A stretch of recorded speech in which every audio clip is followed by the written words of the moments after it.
সবার সামনে পরমকে চুম্বন কৌশানীর, রেগে ফায়ার বনি কি করলেন অভিনেত্রী, কিভাবে মন জিতলেন প্রেমিকের। আগামী 11ই এপ্রিল মুক্তি পেতে চলেছে সৃজিত মুখার্জি পরিচালিত সিনেমা কিল বিল সোসাইটি।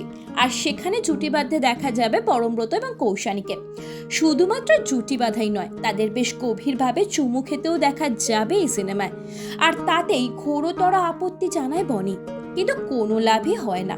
চরিত্রের প্রয়োজনে পরমকে সবার সামনেই চুমু খায় কৌশানী। এক সাক্ষাৎকারে কৌশানী জানায়, সৃজিত মুখার্জি যখন তার কাছে প্রথম এই সিনেমার প্রস্তাব নিয়ে গিয়েছিল, তখন নাকি পরিচালকই অভিনেত্রীকে জিজ্ঞেস করেছিলেন যে তার অনস্ক্রিন চুম্বন দৃশ্যে কোনো আপত্তি আছে কিনা।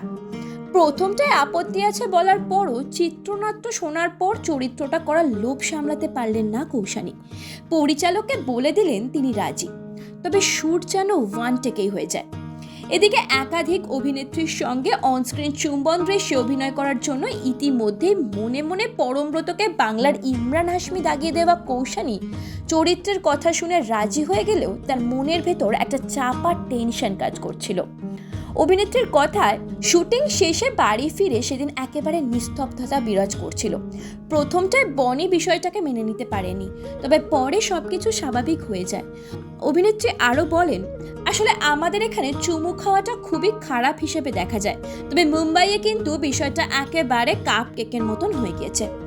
জানিয়ে রাখি, সৃজিত মুখার্জি পরিচালিত এবং পরম কোয়েল অভিনীত হেমলক সোসাইটির পরবর্তী ভার্সন হলো এই কিল বিল সোসাইটি, যেখানে ট্যাগলাইন থাকছে মরতে হলে বাঁচতে হবে।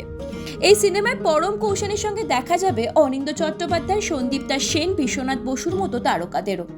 ব্যুরো রিপোর্ট, ভারত সমাচার।